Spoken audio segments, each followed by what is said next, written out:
Good evening, everyone. Nice to see you here. Good evening if you're watching online too. Welcome. Welcome to this evening called Design for Impact and a Living. This evening is part of a bigger European project, a multi-year project that sets the framework, the boundaries and the possibilities for designers, for makers, creators to innovate the field of design, to actually make it more open, collaborative and inclusive. Pakkas de Zwijger is one of the members of the distributed design platform, and the Creative Europe program is one of the co-founders. Now, each year we launch an open call for designers who put these principles of distributed design on the forefront of their practice. And tonight we will share with you a group of selected designers who are all very talented and who embrace these principles. They will present their work and their project. They share their vision on sustainability and innovation. And we'll try to answer the question, which is probably not that easy. How can designers do what they love? How can they make a positive impact and make a living, which is not unimportant also? How do we get from small-scale initiatives to the larger societal changes that are needed? My name is Luc Hezen. I'm your moderator for this evening. I'm a cultural journalist. And you will hear a presentation of the star designers, we call them tonight. Paula Zanchetta, Iniga Puerta, Brian Kersberger, Pepijn Duivenstein, and Peyton Gibson, who are actually here in the studio. So you will see them over there in a few minutes. And joining us through Zoom are Davide Onestini, Daisy Dawson, and Daniil Cecin. There are a lot of different languages, so I'm trying to pronounce them right, but if I don't, please correct me later on. We will reflect upon all these pitches with Rosa Kieft and Kay Symington, but please feel welcome to also give us your comments, your questions. If you have them, please raise your hand and a microphone will come to you. It's not so important for the people sitting here, but the people who are watching online, they need to hear what you ask, so please use the microphone. If you are indeed watching at home and you want to also ask a question, go to menti.com and use the code 64545345. That's 64545345. I feel like I'm a sort of game show giving you a secret code. It's not. It's a very easy code. Give us your questions and they will come in through this iPad, so they will be in the program, actually. It's very easy. While we have a crowd, may I please use your hands? Please give her a big applause. Rosa Kieft is joining me. Rosa, you are head of innovation at What Design Can Do. Yes. What is What Design Can Do? Yeah, we are a non-profit organization. We're based in Amsterdam. And with our organization, our mission is really about that design can be a tool for change. We work mostly in climate action and social justice. And what we do is we organize events for inspiration. We do online communication campaigns. But most importantly, our biggest program is our challenge program. So we launch open calls and we invite designers to participate with their projects, their ideas. And the winners of those programs, they enter an acceleration program. Which is a 6-month program where we help them with their design skills, but also with their business skills and their entrepreneurial skills. Right, sounds interesting. And this is not just in the Netherlands, right? This is across the world. Yeah, we work internationally, so we're based in the Netherlands, but we also have teams in Mexico, in Sao Paulo, Nairobi, Tokyo, and Delhi. So we also execute our programs over there, and our open calls are always internationally open. Yeah, so for anyone all over the world. So you have a very broad view. I would say you're a facilitator with a very broad view. Yeah, yeah. Right. You could say that. Yeah, that's like a good expertise. Very open. Yeah. Sitting next to me and commenting on all the pitches that we're gonna hear, helping them. Head of innovation. What does a head of innovation do? Yeah, so what I mentioned, I'm mostly responsible for our challenge program. What we do is we pick a topic, so we do research for it, we do design research, we work with design researchers also in all those cities that I just mentioned. We really try to boil all this information and data to like a design brief, so the question that we're asking designers to respond to. And another big part of it is this acceleration program, and really also sometimes with schools or universities to see how we can help a younger generation of designers to develop their skills for a better world, really. Do you see internationally specific trends when it comes to distributed design? Yeah, I was thinking about it also while going here this evening, and for me, a really important one is the collaborative aspect of it, and also this collective movement. I think it's less about the designer as an ego and more about how do we work together, and also how can we do more like bubble bursting. So we have this field of design, but we need to collaborate with all other fields Other or bubbles. industries. Hmm. Yeah, and I think designers are really good at that because designers always have to collaborate. But I think we see also, I think everyone knows, yeah, we want to work more, we want to be more sustainable, we want to have a better world. And I think there's a more like outreach to, I think maybe use the design skills also for different fields and collaboratively and collectively accelerate projects and for also I think to show how it can be done differently. Mm. Yeah, sounds good. Is there a definition that you have for distributed design? Maybe it's easy to sort of pinpoint this first of all. Yeah, I think what is very interesting about it also is the open source element of it. So being transparent about what you make, how you make it, and also sharing how to do this. So it's maybe also about agency, giving other people agency to make your product or to understand your product. And regenerative is also a very important one, which is about not taking only from the planet, but how can you give back, which is a big challenge in itself, and Yeah. it's difficult, but it's important for designers to think about that. Right. Are there projects that you have dealt with in the recent past that have done this in a good way? Can you maybe give one example? Yeah. Yeah, I think one of the projects I find very interesting that we accelerated with what design can do was clay bands. It's a project from a Dutch designer who works with the soil that has PFAS in it. So it's contaminated soil, and she basically bakes the soil and makes bricks out of it. So it's kind of a simple concept. And she started that, I think, also at her school, so the Design Academy. But now, a few years later, she participated also in our program. She really made a business out of it. And what she did is she went out there and she looked for brick factories that would help her with her concept, because she was only having a prototype, but she's really now trying to scale it up. And I think this is also one of the biggest challenges for these designers, is that how do you go from your prototype to like a bigger scale? And again, also, how do you find the right people to collaborate with? Yeah, absolutely. I was really amazed by her like doing that, reaching out and making it work. Yeah, and making a societal change, but also make a living for yourself. Yes, Which is indeed. Yeah. not easy Yeah. in itself. Okay, thanks a lot, Raza. Please stay with me. Feel free to comment anytime you like. And I think we're going to start with the first presentation. This will be David Onestini. And David is joining us through Zoom from Portugal. Right, David, are you there? Okay, so hi everyone, I'm David Onestini. I'm head of design ed by the end of May, a research and design practice exploring the futures of manufacturing and crafts. In a few words, we research, design, and prototype new ways of producing, new ways of making things, these from a very clear perspective, making cities locally productive once again. Is the video working?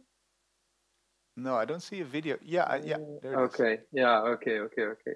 So imagine that I need a new chair and a new toaster, and I can go to a local store and find one that was made exactly in my city, maybe even inside of my neighborhood, with the material resources that are already here.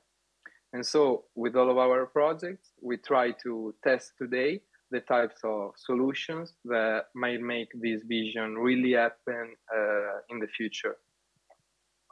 And maybe like the outcomes of our projects vary greatly, but they all share the same goal, which is inspiring new mindsets, both in terms of design and in terms of manufacturing. The project that I'm presenting today is Post Paper Studio, which is a low-tech alternative to recycled paper waste at a local level. Now that most companies are switching from plastic packaging to paper once. How can we rethink the recycling system so that all the new paper waste that we have in every single city can be recycled closer to where it is being discarded. So first, we have been studying properties of paper waste samples like cardboard, newspapers, receipts, combining them with natural polymers like starches, resins, and gums in order to improve their material qualities. And these allow us to change the character of the resulting material from texture and color to resistance and flexibility. And since we only use natural ingredients, they can go back into recycling or they can be composted. At the same time, we have been designing a first series of prototypes to press the pulp into boards, bricks, and tiles. They are made in recycled plastic and they don't require any glue or screw, so they are very easy to assemble and disassemble. When instead we needed to create smaller shapes, we opted for 3D printed molds. Very, very simply, after you mix paper waste with water and additional binding agents, you press the pulp using these tools, the water is squeezed out through the holes, and the pulp assumes the shapes that you want.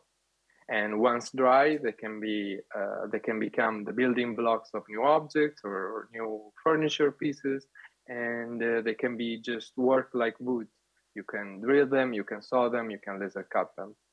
What we're trying to do now is to adapt this system for a semi-industrial format so that basically designing the equipment and the infrastructure that are necessary to create a small paper recycling workshop that is accessible to any sort of communities, for example, inside of a makerspace. Because what we hope is that one day stores of this type working like micro recycling factories could pop up around the world, like in every city, maybe even in every neighborhood, just like bakeries. To conclude, I just want to say that the whole project is a continuous work in progress. And so feel free to reach out to us in case you are interested in contributing to its development. And check for future updates, check out our social media. Thank you and enjoy the night. Thank you, David. Please stay online because we will talk to you after the next two presentations. Thank you for this. Very rapidly, we're going to follow up the next presentation, which is actually just here in the studio, Paolo Giancetta and Iniga Puerta. Go ahead, guys. Okay. We can start and then it's going to pass automatically. Yes. Okay. So, hello everybody. My name is Paola Zanqueta and together with Inigo Puerta, my colleague, we're going to present today Found Objects. Found Objects is an open source tool that was developed at Fiction Factory, a sustainable construction company based in Amsterdam. And I think we need to go to the next slide. Yeah, the one before. Yeah. So There's at clicker there if you want to use it. Okay. Yeah. That's you're on, perfect. Okay. So at Fiction Factory, Fiction Factory is a sustainable construction company based in Amsterdam that produces custom-made projects. So projects that create a bigger amount of waste than usual. And at the end of the year, at Fiction, around 60% of wood waste is generated because of the use of the CNC milling machine. So the CNC milling machine is a machine that creates this kind of waste, and it's a machine that allows creative minds to create every kind of design. It gives a lot of freedom for the design creation. And since then, the waste that is produced, as I said, looks like this. And it's also very difficult to repurpose and to be reused for other purposes. So that's basically why Found Objects was created. And what Found Object does is this open source software that creates parametrically pieces that are created in the wasted areas of the nesting of the older projects in the sheets. So by choosing a specific length and width, the software grows on the perimeter of the previous shapes. And again, okay. So Inigo and I, as designers, we joined Fiction Factory to redesign with these pieces, and we created this collection of products like this rocking chair, stool, and lamp that now Inigo is going to keep. Yeah. So a little bit how the project started. So this is apart from the sustainable part, this is a project that it's collaborative, and we also believe in the open knowledge value or concept. So it started by a collaboration between a production company, Fiction Factory, a technological partner, and an artist. So Fiction had this problem that of waste that had to be solved, but they wanted someone to think about it in a more open way, less probably more out of the industry they are working in. And then they needed someone also to bring the the technical knowledge to develop the project. So they developed basically the shapes, so the idea of how to create the shapes. And then for the last half year, Paola and I joined. They teach us how to use the project, the software, the knowledge they already had. So we took all of that and we kept developing with them. As industrial designers, we did furniture collection. Now we are thinking on how the other ways we can use it. And as an example of this, we have done several exhibitions in Milan Design Week, one in Rotterdam, also in VAC here in Amsterdam. And every time we do an exhibition, we try to invite people until now from the industry. In the future, we will try to also involve people they might not be part of design, art, or creative industry, but we invite people. We teach them a bit how to use the material, what they can do with it, and then we let them play freely with it. So we think that this way we can also make the community a bit bigger, get input, give input, and create a conversation around it. And also it's an interesting way of having an active exhibition instead of a static one. And these are the pictures of some of the exhibitions we had and people working on it. Yeah, that's it. Thank you. Thank you, guys. Please join me on stage. Please come sit next to me so we can talk to you after the next presentation, which will be from Daisy Dawson through Zoom. Daisy, welcome. Go ahead. Based in the Netherlands, you are right now. Where are you from? Where are you now? I'm actually in Scotland at the moment. I see. I'm originally from Scotland, but I live in Amsterdam. Okay, go ahead. Yes, hello everyone. So normally there's some slides that are going to come up, but I'm going to talk about my kit that I just designed with. I just graduated from the Design Academy in Eindhoven, and for 5 years now, I've been starting a club called the Inclusive Club Collective. And basically what we try and do is creating a safe space, especially for neurodivergent people. So that's people, if you don't know what neurodivergent means, it's people who are considered having learning disabilities. So that could be dyslexia, autism, bipolar, the list goes on. And we try and what we do is we create a safe space. And then from the space, we come up with design solutions. Because in my experience of activism, it takes up to 3 to 4 years for change to be implemented in an institution. But what do we do in the meantime? And so that's where my creative brain got kicked in. And as you can see here on the slide, I created a space where there's design making, there's an educational program. We also have a tent for people who are maybe overwhelmed. And we also have a growing lexicon. And the dream for this project is to, could I have the next slides, please? Yeah, so this is what, so basically I'm trying to make activism and design thinking a doable project and also a product. So the idea of this kit is that you can also buy it or rent the kit for your space, like a school or an institution. And then you would also hire, can I have the next slide, please? And the next one, please. You can also hire neurodivergent people who will give you workshops. And for us, we believe that we're designers by default. So people who live in a system that isn't designed for them, like people who have disabilities, tend to have a way of thinking that's different, because every day we have to rethink the way the world is because we don't fit into the world that's designed. So for me, working with these type of people, it's like I'm already working with designers, and designers have been trained for years and years and years, and we kind of bring this out. And so basically now the next step is trying to make this kit more accessible and spread it worldwide, because the idea is that there's no actual research about inclusivity and neurodiversity in the design world, and we're trying to start a design movement around neurodiversity as a design movement, and we're really actively trying to get more research. So the more clubs we start all around the world, the more we can understand the reality of invisible disabilities. And then we can like make an open source catalog of resources and solutions and products and making. And it's all about design and workshops and working with your hands and being very proactive in your activism, and not just waiting for institutions to change, but making micro changes in your environment. So that's what we're all about. Thank you, Daisy.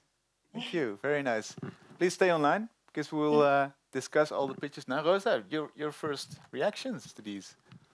Yeah, beautiful projects. All right. Yeah, amazing, amazing. Yeah, I think I'm also with this last story, it's so interesting also that you're already like you're doing it. So I'm sure that you're learning a lot while doing. I'm very curious to hear more about that. Like if you noticed anything while doing these well, exhibitions or workshops, did you change something along the way? Yeah, it's been very intense actually. It's quite a touchy subject to be so open about neurodiversity and also mental health. And it's quite rare for people like me to be so open and actually making art and design about it. And a lot of people have ended up crying around this project, because especially people of our older age where neurodiversity wasn't even acknowledged. Like the word neurodiversity is a very old word. It's a very new word. So not a lot of people know what it is. And I think one of the big things that I've come out of this is the lexicon, is that words are very important, and how a group assess what a word means. So one of the things that we realized in our activism is that the first step we had to do is to all agree on the words for the moment. So we do a growing lexicon that defines all the terminology that we need, and then every other meeting we reassess these words. And I think that's a really good tool that everyone can use in any practice, so everyone's on the same page, because that's where, in my experience, where design sometimes goes wrong, is that we don't have the same vision on words and how to apply design. So that's one of the examples, but I can go on and on and on about how things can evolve. Daisy, this need for a lexicon, is that also how the project started? Is that the first need that you recognized and thought, okay, I should have a project? Yeah, for sure, because like I feel like I'm quite advanced in my project and my research, but I can't go any further because there's a lot of education to be done about this topic, because it's what we call an invisible disability. So for me, even if the people aren't working directly with us, if they don't understand or want to understand what we're talking about, the conversation stops there. So lexicon is like the number one thing we do, and it's a whole workshop. So in my project, I only use very accessible materials, because I've noticed since I'm not in school anymore, I don't have access to workshops, etc. So we really try and use just tape, cardboard, and color. That's our main materials, and that's why I think it could be a really good product, because it's so affordable material-wise. Yeah, sounds interesting, and also very good for well, accessibility all over the world. It's like a package you could send, or maybe even instructions you can just send. Yeah, and the idea is a bit like IKEA in a way. Like it's you would get a kit, and then the whole part of the activism is also designing your own space and taking up space, which is very hard when you have invisible disability to claim space for this kind of conversation. And in my experience, a lot of people who aren't even neurodivergent or disabled benefits from this approach, because for me, in a way, burnouts is a form of neurodiversity in time. Like, you don't stay neurodivergent, but you have problems learning, adapting, going to work. So everyone can really benefit from this approach to design, in my mind. Thank you, Daisy. And maybe also what you're touching on is that what I see also in the 3 presentations is that it's changing all the time. So each of these initiatives, I think, will be very different maybe in 2 or 3 years. They could look very different. That's also what I find quite interesting. It's like evolving. Yeah. So David, how is this for you? In your project, you focus on low-tech tools and materials. How do you think we can make this approach more mainstream, more broadly used? Well, first of all, it's a matter of realizing that the way that we have been working until now has only been possible because of cheap fossil fuels. And in this sense, all high tech and high energy solutions are not proof ready, while instead low tech processes, low energy solutions, they are, because in general they are more sustainable, they are more accessible, and they are more self-sufficient. And these they make us more resilient in case of these disruptions, in case of blackouts, in case of power outages, in case of environmental challenges. And it's also a matter of again a question of mindset, because like we have first to get used to ask ourselves those hard questions that usually we try to avoid, like, as a designer, as a craftsman, as a maker, how is the energy that I'm using being generated? How were the materials that I'm using, how were they produced? And in general, like, which part of our practices are still not ready for a post-fossil fuel world? And connected to this is also the fact that we have to change perspective, the mainstream perspective on productivity, on constant progress, and the fact that like we tend to think that progress and technology always go in hand to hand, but that is not always the case, since we can understand that nowadays most new technologies are being created to fix the problems caused by earlier technologies. Right. And maybe since we are also, sorry to interrupt you, since we are also learning from each other, maybe here in the audience, is there anyone who has an idea or a strategy to bring this mindset even further? Any tips on how to do that? I see only darkness here, but maybe someone. Yeah, perfect. Any thoughts on this? Otherwise, Rosa, maybe you and your scale up skills. Post-consumerism. Yeah. No, it's very true what you're saying.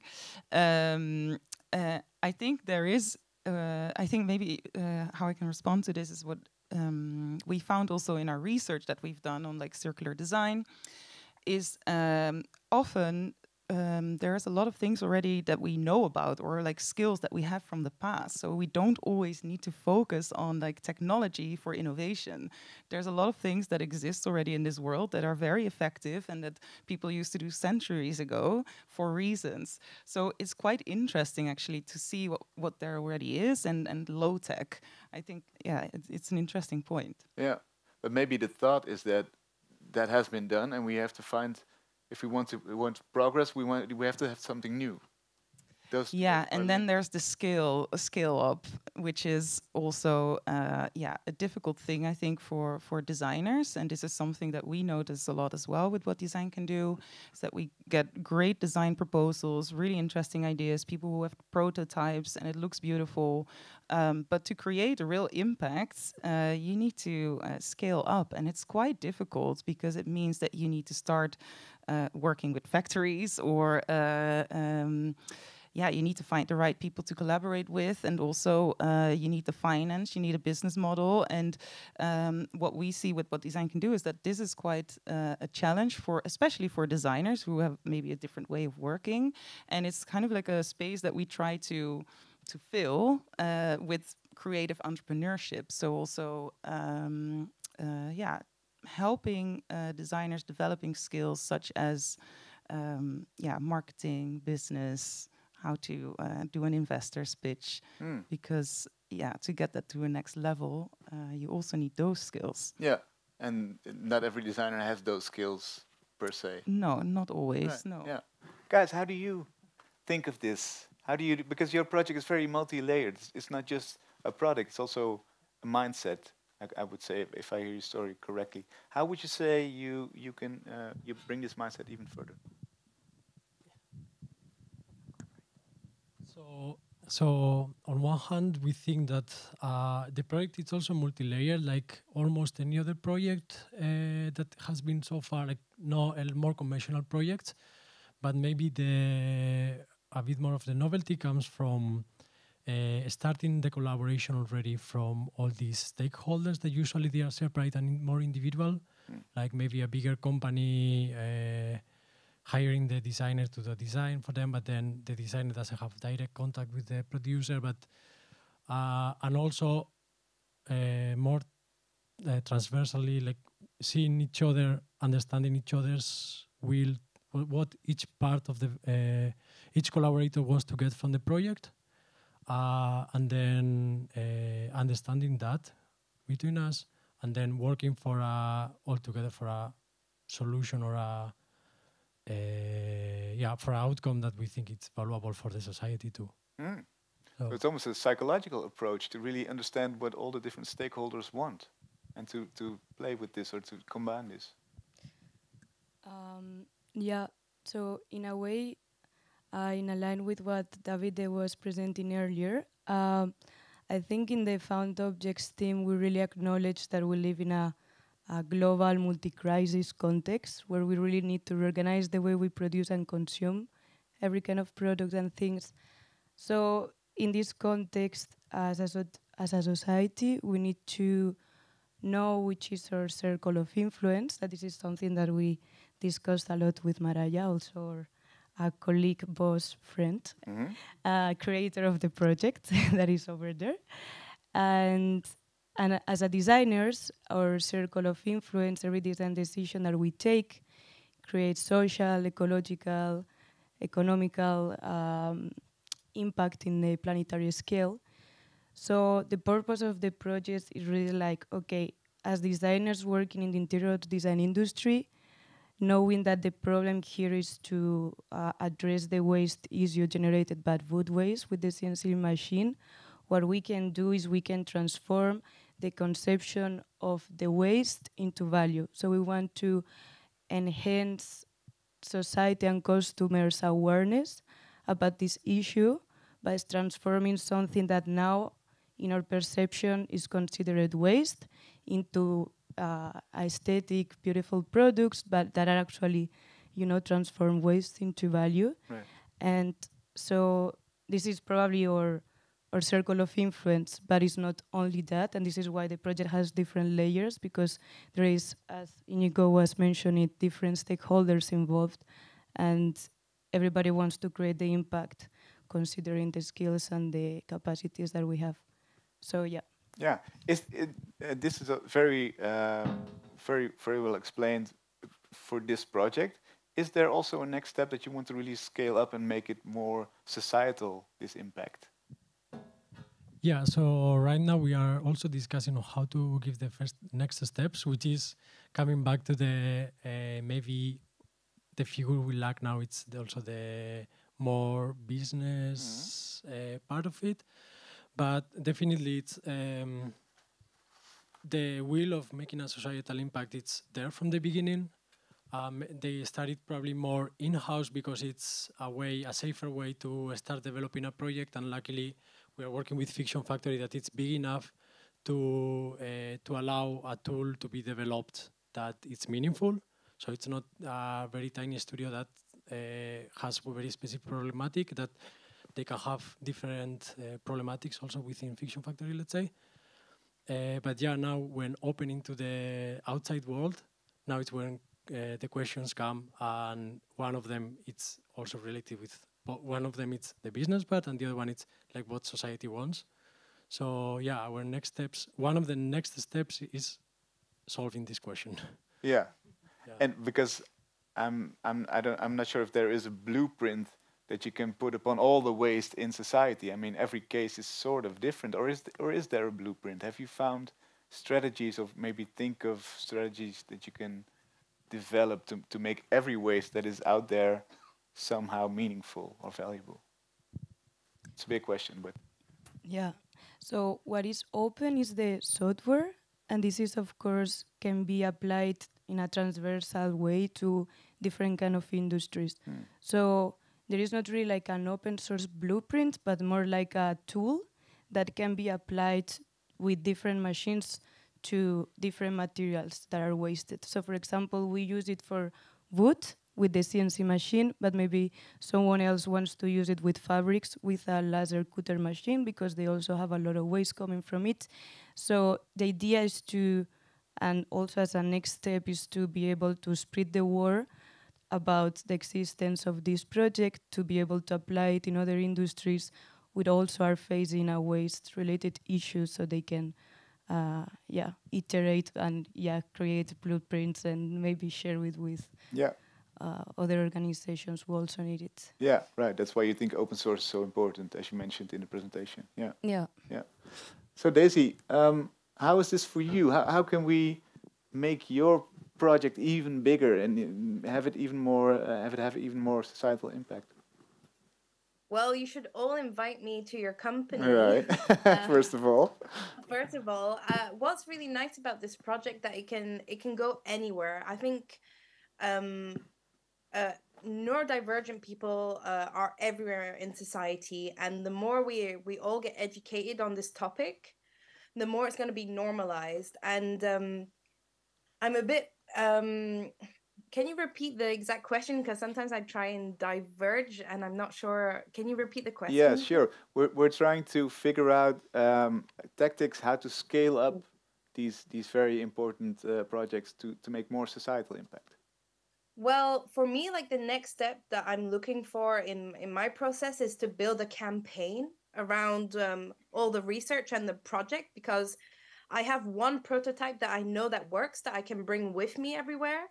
But the idea is to turn it into a shippable product that can be sent, and that.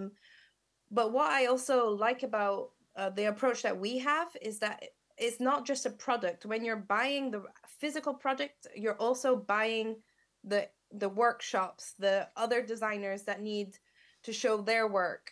So basically, now I just need what I need is awareness. That's why I think the campaign would be the best way to go, because people don't realize that a lot of people are suffering in day-to-day life, but we have this word that's called masking. So basically, it's when neurodivergent people learn how to act like neurotypical people just to get on, but it's very taxing for our energy. So it feels like in my day, I don't have the same amount of hours because I have to always be masking and hiding sides of myself that can be beneficial for design. Because, for example, I have a very more sensitive approach to the way I work because of my disability. So that's how I would do it. Go from the campaign and just convince. How can I, as a designer, convince people that they need this? Because a lot of people are just comfy in the way the world is now. Right. Thank you. David, what would you say is necessary for your project to make it more mainstream? The distributed design that you have in your project. So in our own particular vision, the way that we see scaling up is creating a community of local recyclers around the world.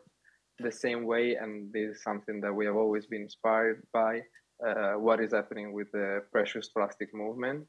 And in this particular sense, for us, this is the way to work, making sure that the scale up doesn't then cause the same problems that everything else has caused up until now.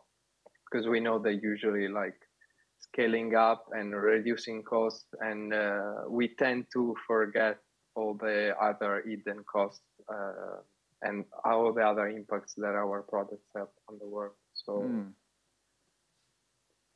so that's something that we should avoid. That's something also to take into consideration, you say.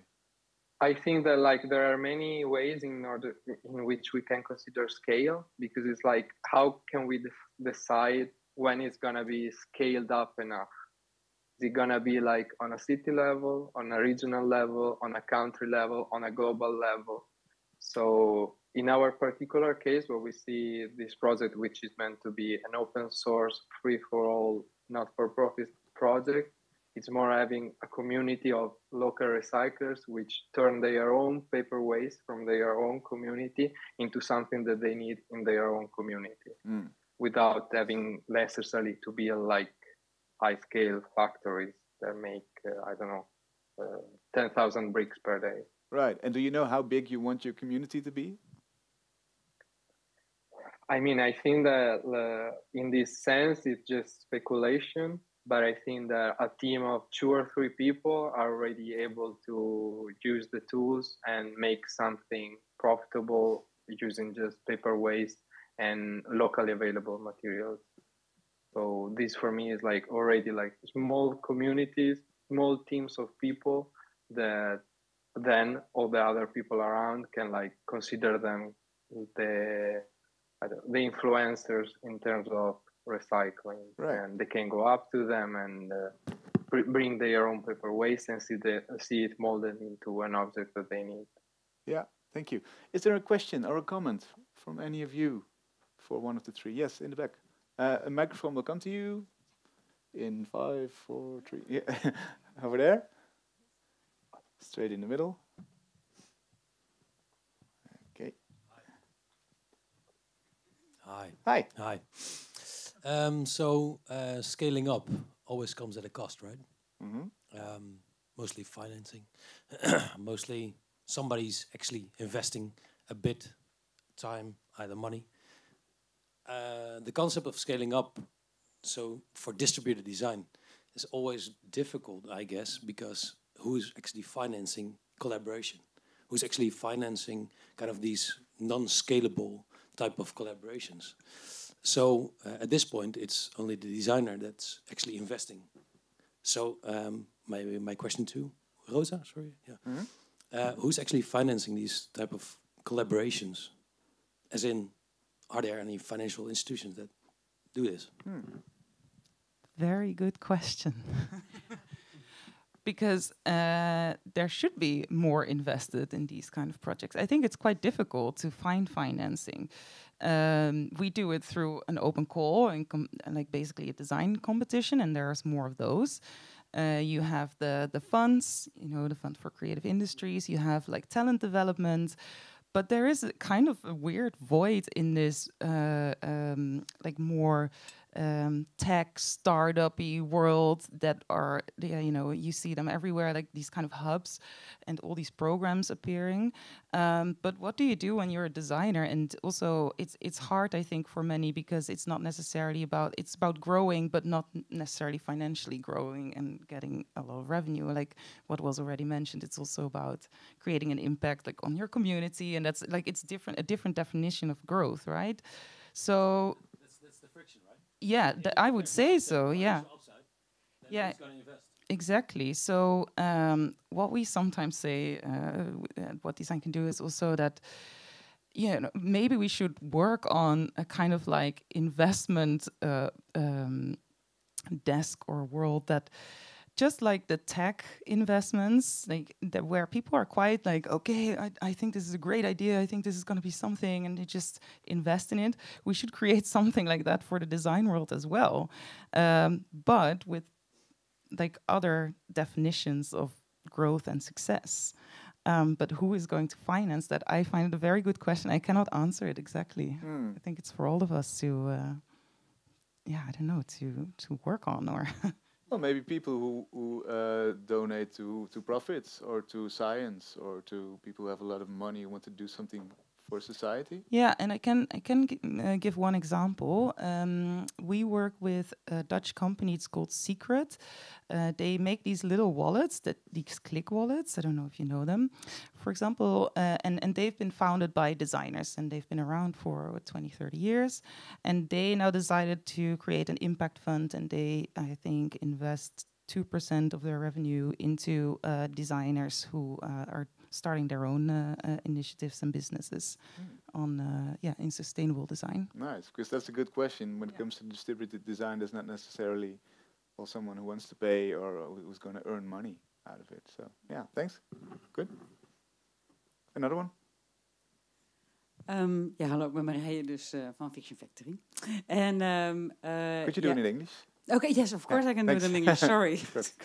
And of course, money is of course the $1 million question. And indeed, and if you're asking, if you're also distributing things open source, who's going to invest in open source if if everyone can use, and then you're losing completely your business model out of that. So, and I think, as you said, with the example of the brick making, collaborating with already existing factories, as like Paola and Inigo are doing now with Fiction Factory, is really a nice solution as well. It's just that you need to find those companies and really to sort of like feel that they are into setting up this innovation. It's sort of like a funding system within a company. So I think this is also I think could be really interesting for companies to do as well. And yes, I really would like to do this play with the kit that from I don't know, in the company as well. From So Daisy, yes. Yes. So you're welcome over here at Fiction Factory. Oh, that's great. That's great. Okay, well, you two can find each other afterwards. I think we're going to continue with our next rounds of presentation. No, first we're going to talk to Kay Symington, because she's our next international guest that we will have on the show tonight. She's a co-founder of Paved with Gold, a crowdfunding and marketing agency based in Glasgow and London. She supports makers and founders to launch their ideas and turn their business into loved brands. Joining us through Zoom, Kay Symington. Kay, are you there? Hi. Hello, I'm here. Can you hear me? Yes, I can hear you and see you. What do you think about moving towards a circular economy? What do we need for this? I think it's crucial now more than ever, and I think what we need is something that's been touched on quite a lot here is community, and it's the communities that help make this circular design possible. But I think, like from my perspective, I'm working with designers, particularly product designers. I also work on a distributed design program called MakeWorks. I don't know if maybe people know that. It's a factory finder. So I've kind of got it from both perspectives, from trying to run an open source project to also actually trying to like work with people who are trying to make money out of it. A lot of these designers are trying to, reuse any waste that they have. So it's great to see these different projects coming through and think about creative ways of using their waste, using high quality materials, but also designing products that are designed to last for a lifetime as well. I think that's another thing. It's not just reusing the waste, but how can we make those things last for a long time? So yeah, I think that like what we need is, from lots of different perspectives, is that we need to think about the like longevity of stuff, but also the longevity of people's careers. I think we've got to keep designers fresh, and I think like people need to live. I think that's also obviously what we're here to talk about a little bit is like how do you make a living out of this? Mm-hmm. And I think again, it's about thinking about not just profit, but profit in a different way. I think striving for profit is what has kind of caused a lot of problems in the world. I think we can all agree. So what would your strategy be to make societal profit and also a little bit of profit for yourself, for your mortgage or your rent? Yeah, well, I think it's really about being innovative and really, like David said, about thinking about what is your goal, what is growth for you, and what actually mapping out all the costs that you need to survive. And also I think it's a little bit of being innovative with your income sources as well. So for instance, MakeWorks is a not-for-profit, and so we make money perhaps doing talks, doing our freelance work, and it's just like any time that we can get, we put back into doing that. And we kind of apply for different funding models.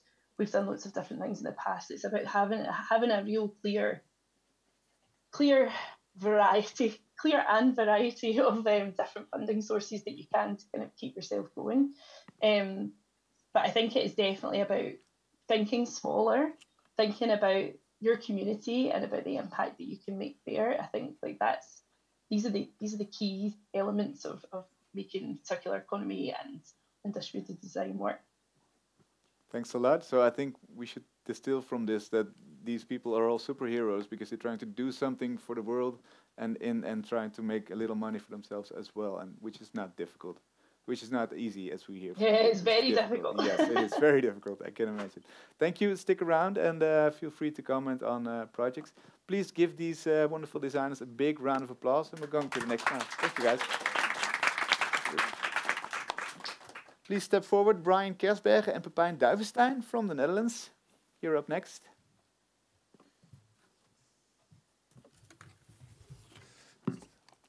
I feel like we're on talkshow now. No worries. We're familiar with your beautiful product. Thanks. Beautiful product. Is there a slide somewhere? Yep. Begin jij? Oh, I'm gonna start. Thanks. Well, as these beautiful designs, and I think Daisy mentioned it, we need to talk about a language where we really understand what is regenerative design. And I think the last time I was here, I was talking about a regenerative retail concept, and Brian came to me and he said, selling stuff? Is that regenerative? Why? That's super hypocrite.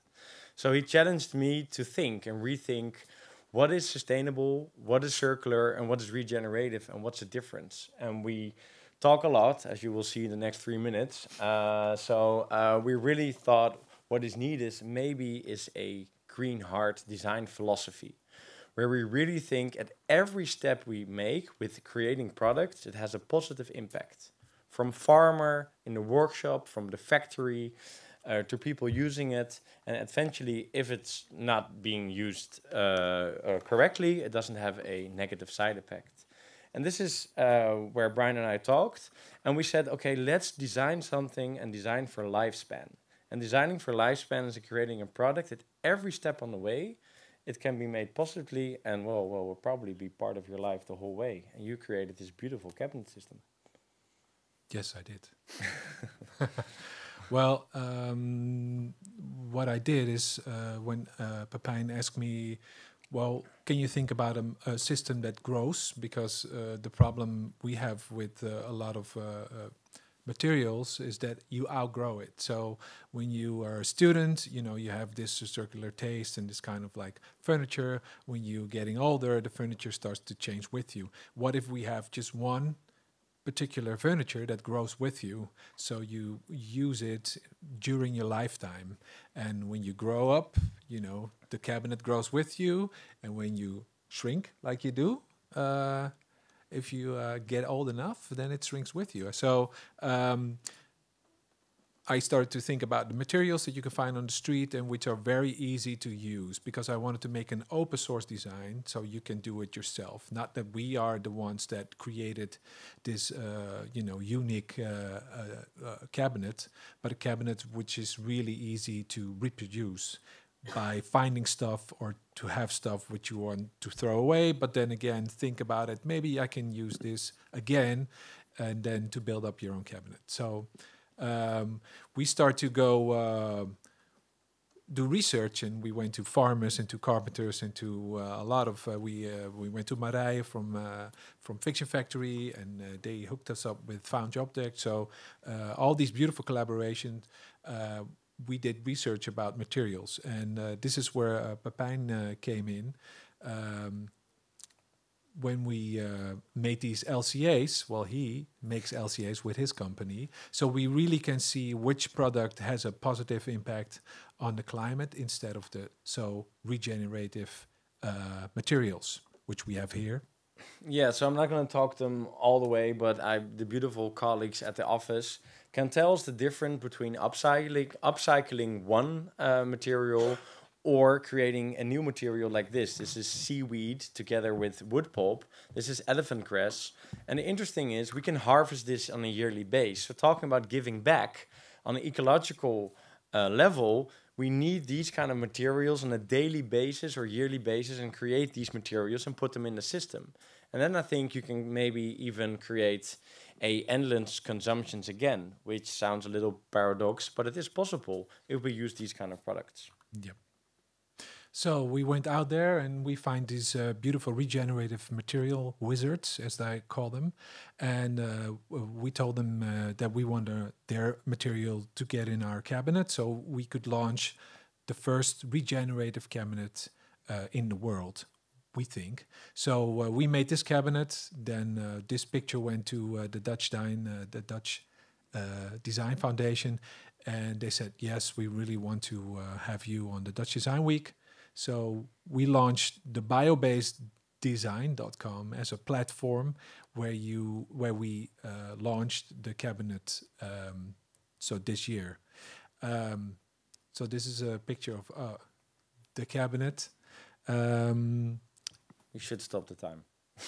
Yes, time's over. Yes. Well, the last thing that I want to say, during all these field trips, we met Erik. And Erik is somebody who grows Paulownia trees. And our future plans is that you can plant your own cabinet by this. Well, maybe this is the first kind of like a selling point that we can deliver with this cabinet. Thank you, Brian and Pepijn. We're going to talk to you later. Please join me here on stage. Give them a round of applause, if you would. Thank you. Next up is Daniel Cicin, joining us through Zoom from Austria. Welcome, Daniel. Go ahead. Hello, could you hear me well? Yes. So, hello everyone. My name is Daniel Cicin, and I represent Prostor Design Studio, founded by two architects with passion for the design and digital fabrication tools. Next slide, please. So today I'm going to address the topic of garbage separation and what does it mean for us from the designer's perspective. So garbage separation comes with several challenges that we face in everyday life, and let's highlight most important ones. Lack of engagement, and yes, we can sometimes feel lazy and have no motivation. We simply could also not have enough space or temporary stored garbage, and same that we have in the scale of our homes applies to the public infrastructure and collection points where we bring our precious garbage to. So we'll come to the last point later on in the presentation. So the challenges that we face give the designers new opportunities for being creative, innovative, and sustainable. And having this in mind, we thought how to make the garbage separation more appealing and motivate people to act in everyday life. We have focused on most bulky items of all the variety of packages that we use daily, which is glass and plastic bottles. And here I'm glad to present to you Feel Refill project, this multifunctional furniture piece for keeping the track of your bottles at home.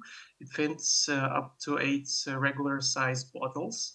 And for a small household, it's enough to empty one time on a week basis. However, we don't want to hide the bottles like most storage solution would do. We keep everything transparent, and therefore you give like more value to subconsciously you give more value to these items. And this furniture piece could be also used as a stool or side table. There are basically two main scenarios of usage. One is a changing stool, and another is like more of a party table. So you could actually not only place empty bottles there, right? And next one. So using the circular economy principles, we set up the boundaries that we want to keep in mind while designing the piece.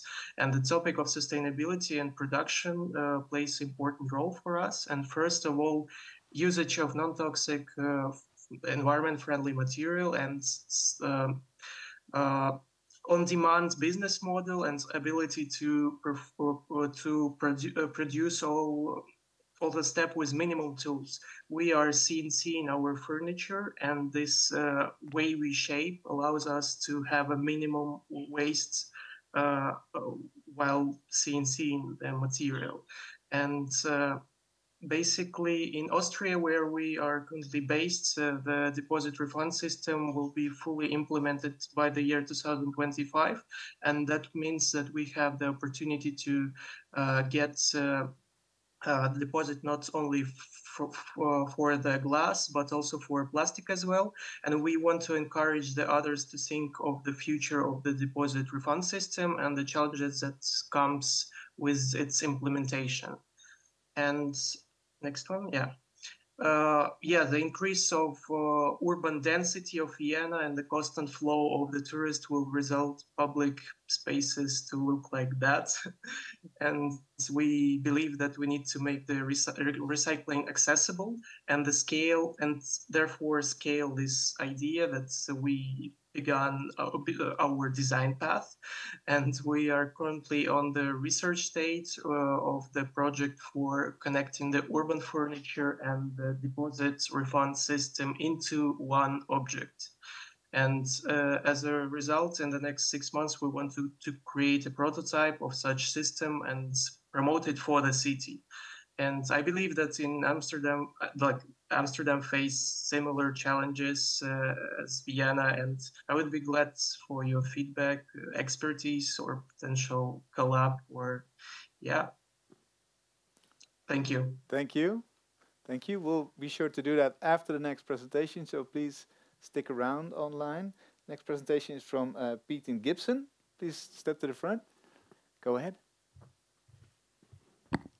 Hi, everyone. So I'm going to turn this into a little bit more of a theoretical and digital discussion. I don't really have like a physical product, unfortunately. So just a little bit of background. Oops, wrong way. A little bit of background about me. I started off my career as a civil engineer, so I was on the design side working on things from preschools to concrete dams. I moved to DC for a while and was looking kind of at the impact of the built environment on society. And then I ended up here to do a master's at the VU on that exact thing, spatial economics, so looking at how the built environment impacts our economic well-being, our physical and mental well-being.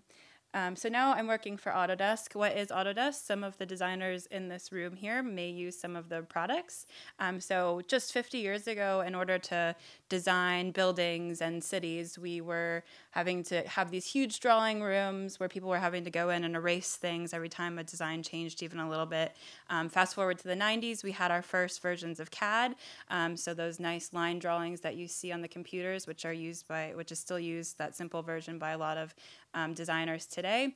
And now we're moving towards, especially in the civil engineering world, we have these technologies where we can basically model entire cities in our computers, moving more towards digital twin every day, where we can have live updates on, not just things like, the quality of the water pipes and the even measurements of air quality in the air. So, Autodesk is working on helping design and make a better world for all. And right now, like you see in this picture, a lot of it was just engineers in the drawing room, and civil engineers have really been separated for a while from urban planners and kind of the folks on either end of the side who are doing the implementation. So my role and hope is to kind of bring social impact and inclusivity into these design stages where they're often left out. So what does that look like? So I think the urbanist Richard Sennett kind of used the French words the ville and the cité to describe the differences between what we've seen for a long time as the built environment versus how people interact in the built environment. So I put two examples up here of how in the past, in the 50s and 60s, when they were building the Bijlmer down south, they were really building that with ideas for people instead of with people. And now we see a movement towards co-creation in communities and bringing communities into the design process.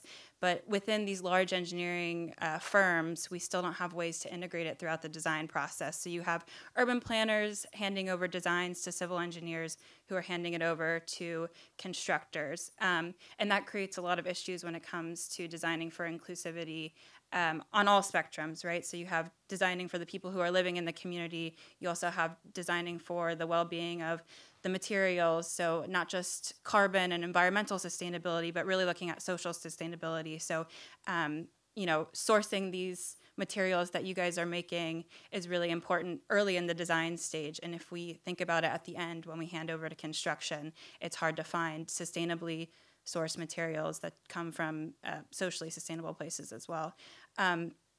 In terms of integrating urban planning throughout the civil engineering design phases, it's proven difficult as well. Co-creation can happen with our technological tools around VR and AR, but how are we showing we're truly designing inclusive spaces? We're looking at different ways to measure this. So in terms of social sustainability in the built environment right now, we're still in these research phases. I'm working with customers and universities to define different processes with our technologies on the best ways to design for socially inclusive spaces in the built environment. So that's what I have for you guys today. I think that's my last slide. Thanks a lot. Wow, within the time, you have 2 seconds left. Please join us on stage. Any questions or comment on one of the 3 presentations, actually? No one? No one online also? Okay. Then, yeah, sure. I think, yeah, there's a microphone coming your way.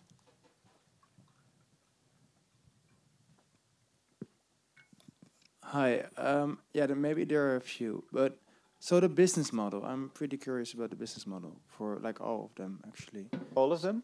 Yeah. Let's start with you guys. Looking at the current state of the design, so we created the prototypes. We were probably 50% more expensive than a big random Scandinavian brand. But that is because currently in the current system, the carbon and negative eco costs are not in their product. If we will create the carbon border adjustment, our product will be cheaper. I will even guarantee this if you want this.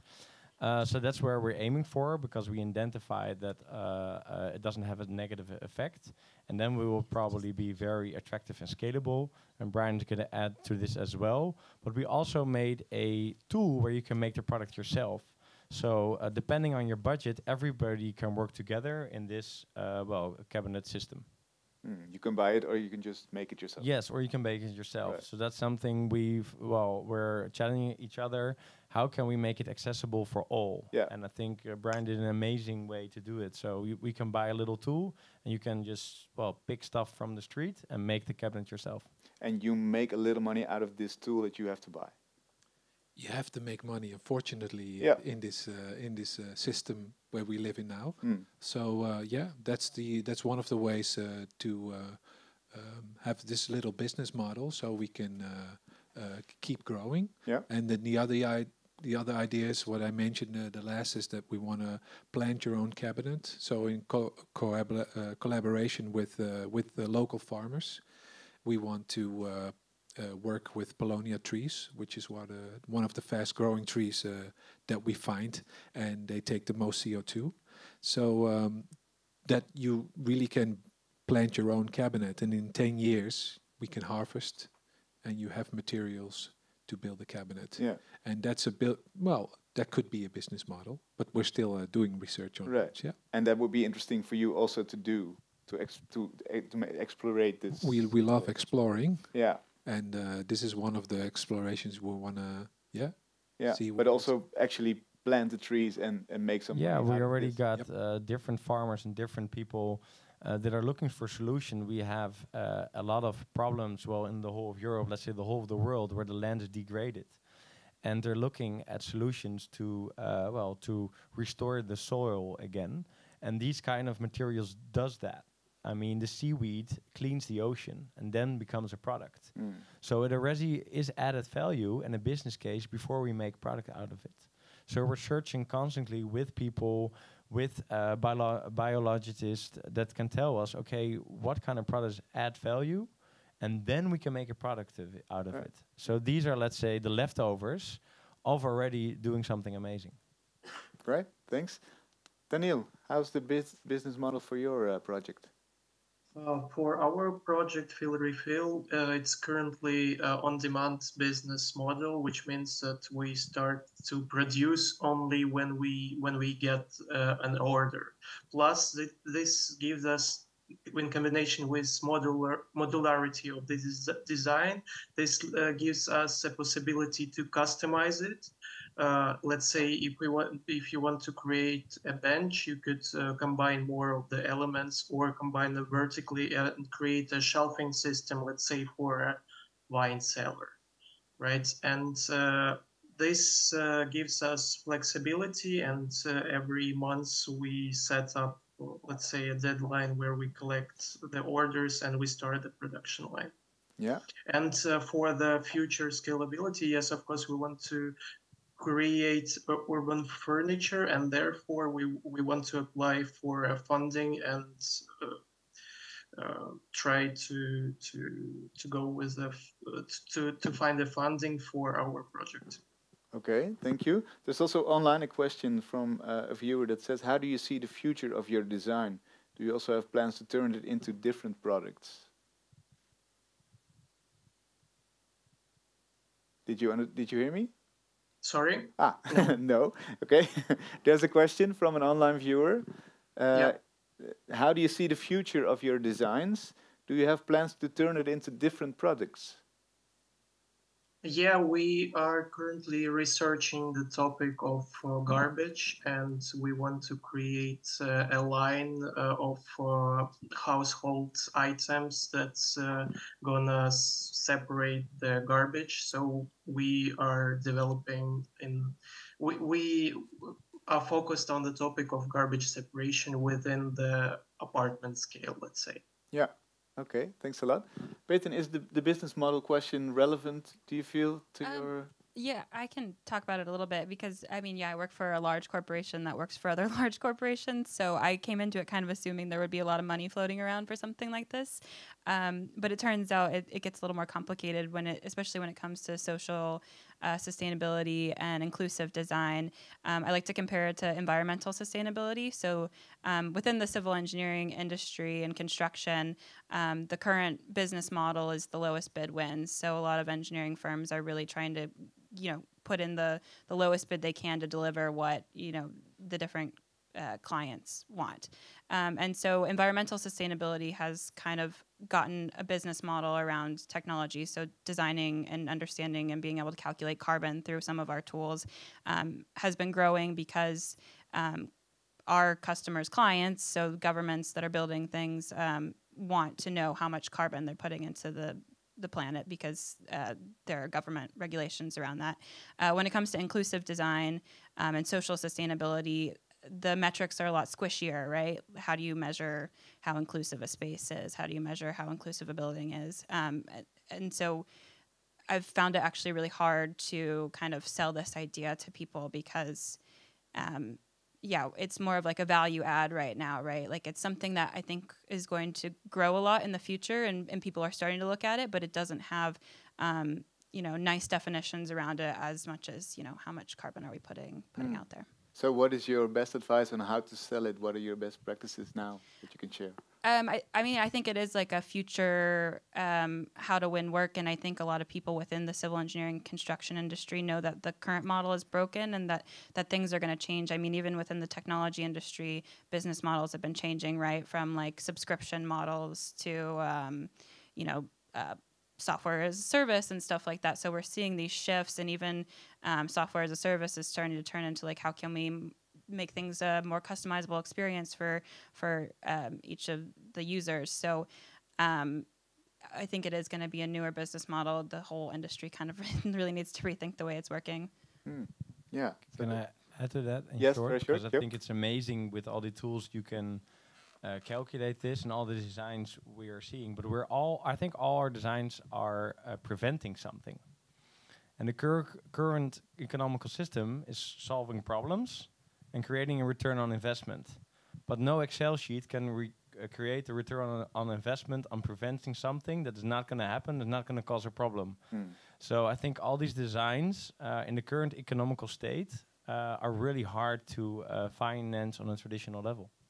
And do you have any way around this? Any thoughts? Yeah, I think if we're looking at a social or ecological cost-benefit analysis, and we are really try to understand that a lot of the problems that we're creating are currently paid by the social costs, we can change this. But yes, then we also have to change our cash flow system as well. Yeah. So if we are willing to pay upfront for something that's not going to happen, yeah, I think that's the discussion we're going to have the next couple of years. Yeah, interesting. Thank you. Would it be possible? Yep. Sorry, No, I'm ahead. online. I don't know if you can see me. Would it be possible to jump in here? Just like another big part of what I do is I do crowdfunding campaigns for makers, but I also work at Kickstarter. And a lot of these things, it's back to being a community driven, and that's where Kickstarter kind of comes in terms of crowdfunding these types of projects, especially ones that have a real kind of creative output at the end, like Danielle's furniture, and also the cabinet as well. These things can be, it's almost like a pre-order system, but it gives you more length to explain all these details around your campaign, what your project is and things like that, and then get a community of people from around the world in order to help bring these to life. And I think that's where starting to think about crowdfunding, not necessarily through Kickstarter, but like through these different models, becomes really useful. We tried for MakeWorks, we had a Patreon, and we tried that for a bit in order to see if we could raise funds for open source that way too. And do you have any other tips or best practices that you can share from your own practice and your own contact with designers? Yeah, well, absolutely. I think like there's things that I think that are the most important. And number one is really understanding that audience, who your product or project is for, and reaching out to them as early as possible, and getting them on board, thinking about similar projects and reaching out to them too. I think it's all about creating networks that, regardless of whether you're doing something like crowdfunding or just launching a product out into the world, these are the things that you need to consider, is like, who's that audience and how can I reach them? And I think people get frightened at that point because they start to talk about things in the real world and they start making promises to people. But I think that's where like the magic really happens in terms of storytelling, in terms of getting your point across. I think the innovation here is really important. I think like each of these projects all have a real unique standpoint, which, they're not trying to do something that's been done before. It's all completely new, which is interesting to people like press. And sometimes we talk about influencers, but that's really influencers for your audience. So for MakeWorks, it's people in the distributed design network. It's not someone who has lots of hundreds of thousands of followers on pictures it's of not dogs. a Kardashian, You know what I mean? per se. Right. Yeah. Okay, go ahead. Any other? Sorry. No, so it's just about finding out your audience, reaching out to them, having good photographs and storytelling, as well as a really good way of just getting the point across to people, because you're trying to reach across languages quite often as well. So having a really good, strong story and photos that tell that story, I think really helps. Right. Yeah, I really want to echo that. Yep. Yeah, I think there is a lot of value in the communication, also showing the alternatives that your products or services offer. And I'm also quite interested because or what you mentioned already about audience, like the users, like you are having conversations with your users, I'm sure. So that feeds into your design as well, right? And how is that going, and where do you feel like you can still make a change, for example? I'm curious to hear that. Well, we organized this coming out of the closet day, and we presented the closet, and we invited people to work with it. We just gave them the tools, and people were experimenting with the closet or the cabinet, and we had a few questions, and we did. Yeah, it was a very fun day, and we. The results were very good to read, and we took that with us to the next step. Yes, of course. And on Dutch Design Week we had about I think the Klokgebouw had about 70,000 people coming in that week, and so we had a lot of people asking questions, and it was very good to see how people react. And is it also because we're here with a crowd that believes in these kind of things and wants a cabinet like this? And do you talk to people who maybe are not really looking for a new cabinet, but that you need to Give this one to you. Well, we had a lot of low-hanging fruit advice from people who came to our podium on the Dutch Design Week, which is very interesting. What would it say, for example? They would say this is just another cabinet system, and I mentioned some brands. So that's the bridge I was trying to create. Not everybody understands the whole, let's say, supply chain. As all these designs we're having here, the amazing work I've been seeing from the other designers is that they don't understand the whole supply chain after it or after it. And I think that is indeed, we have to try to figure out some storytelling, because people just see another cabinet system. So getting the word out there and is really important, and talk to them. And then just ask them if they understand the difference between these materials. Because I can give you this material, maybe you tell me the weight for the viewers at home. The weight? Oh, wow. Yeah. Because in, creating nature-based solution products, it's not only about relative CO2 or carbon or eco solutions, it's also how much it can carry on a yearly basis. This is strong. Yes, and it's very heavy. So you have to tell them and let them feel all these different products and let them just understand what the difference is. But yes, that means you have to have a good story or a movie or a story or whatever. And we're trying this every day. And also let them experience and feel what the difference is from the materials. Right. And one of the things they said was, we cannot put all our stuff in it. Do you have doors? And I said, why do you want to have doors? I mean, you want to keep your, clutter behind doors. Maybe you should rethink about clutter. Maybe you should just use the closet to show only the things that make you happy instead of like piling up. So it's also a philosophy. And to tell the whole story, 33 minutes, it's just too short. Of course, I can imagine. Rosa, what do you see as the most important solutions for sustainable designers, if we think more general? Wow. Yeah, I think what I just mentioned, but also what I before mentioned, that it's not us that we need to convince. We need to talk. Like, do we have a communication problem? Like, maybe we need better storytelling. We need to show visions of the future, how it can be done differently. Mm-hmm. And I feel that that's really what we need to put our effort to, and especially the designers, because you're good in design, so you know how to do storytelling and you know how to make things fun and exciting. And there's, I think, still a lot of work to do, but also in a very on more of a positive note. There's also an exciting future ahead, and how can we show this? How can we? And there's so many ways to do this, but I feel like there's maybe a communication problem, or something that we can put more effort into.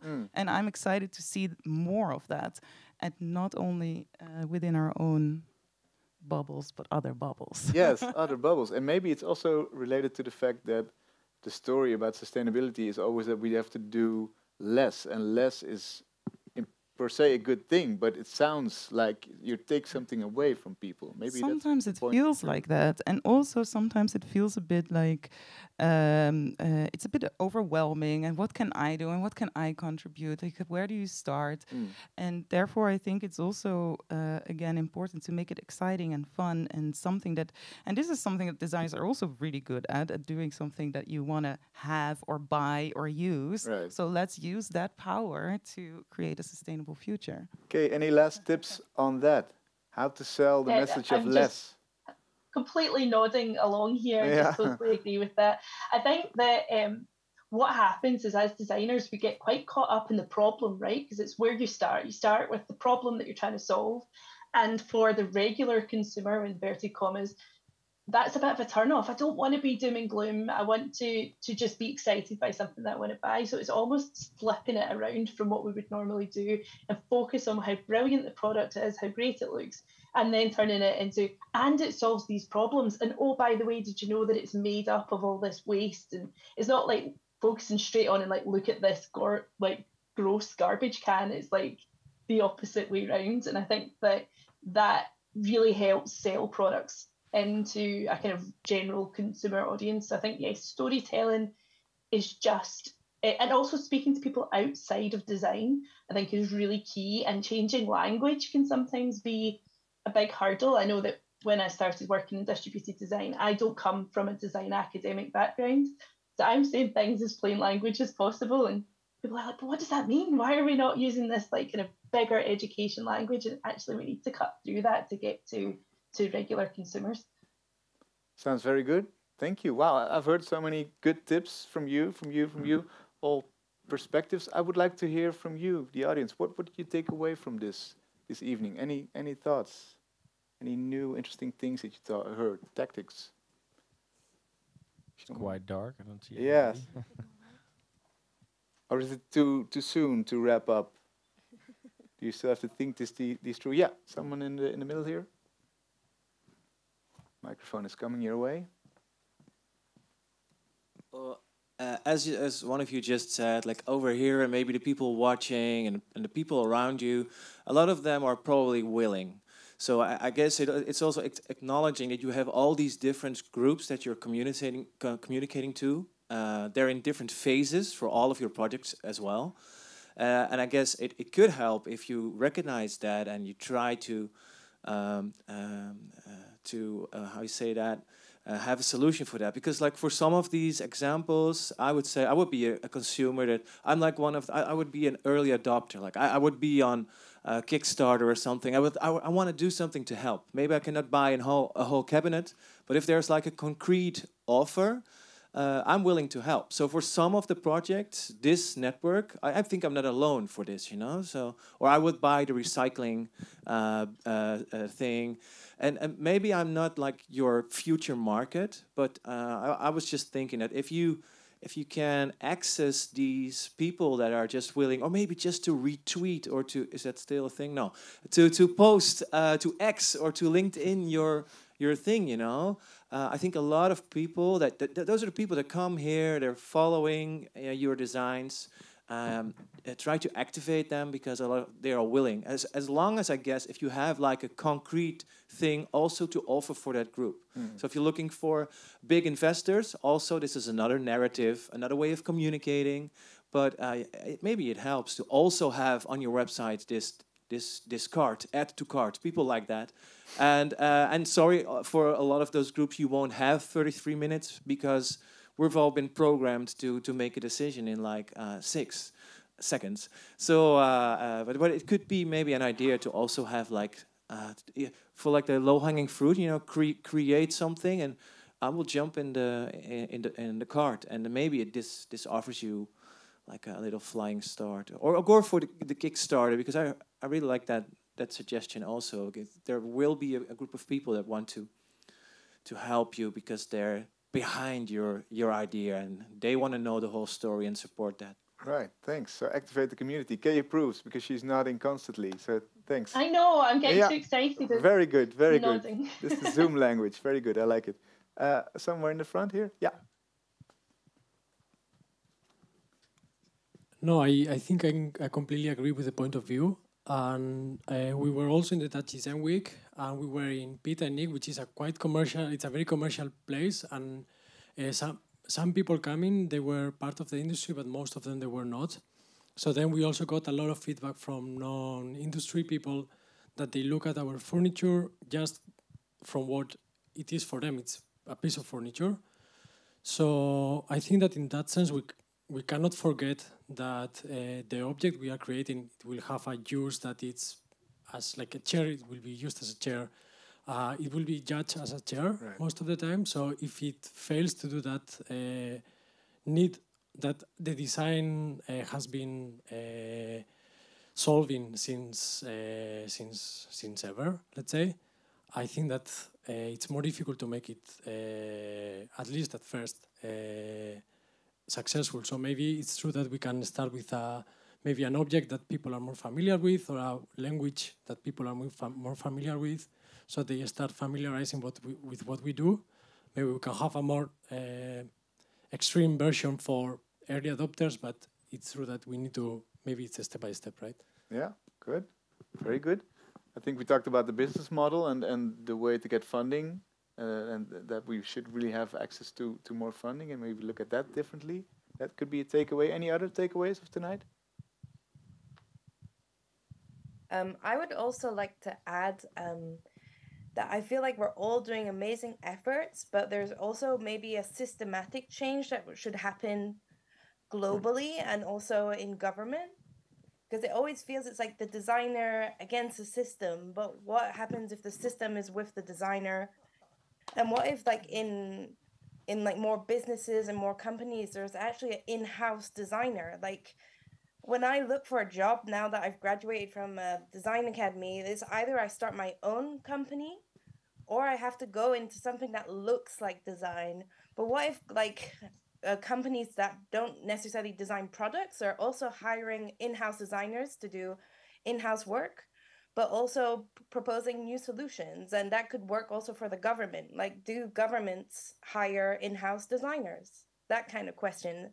A bigger systematic change so that all of us together can push for a more inclusive world. That's like what I would dream of. Yeah, wonderful. Thank you, Daisy. Someone else wants to add to that. Yes, someone here in the audience. Microphone is rushing out. Thank you so much. Yeah, I actually really agree with the last comment that like also when we were talking about the business side, we talked about a lot of the fundings, a lot of like maybe money coming from the government. And then I feel like then there is this really important part for campaigning and for raising awareness, because in the world we are even seeing a political shift towards not even believing in climate change. So then we are making all of these efforts, we are making all of these personal investments, perhaps as designers, but yeah, I think my like biggest takeaway and biggest like emphasis is still stepping out of our bubble to convince others to get on board, to see the value in it, to make people listen to the whole story. And I think then there comes a lot of storytelling, there comes a lot of activism, there comes a lot of, once again, campaigning and marketing. So yeah, I think I would like connect the business part to what we discussed in that way. Yeah, and break the bubble. Yeah. At first. Yeah. Okay, thanks a lot. Of course. I want to thank you all for your pitches, for your contribution, for your attention as well. We can continue the discussion and the talks downstairs at the bar. For those of you watching online, if you want to look at it again, you can do so. It will be on YouTube. You can also become a friend of Pakhuis by scanning this QR code that's in the screen and pay as you like. The program is free, but if you feel like you want to contribute something, you're absolutely free to do so. You don't have to, but you can. Check out Pakhuis De Zwijger, www.dezwijger.nl for more sustainability programs. And thank you all. Break the bubble and go into the world with your beautiful projects. Thanks a lot.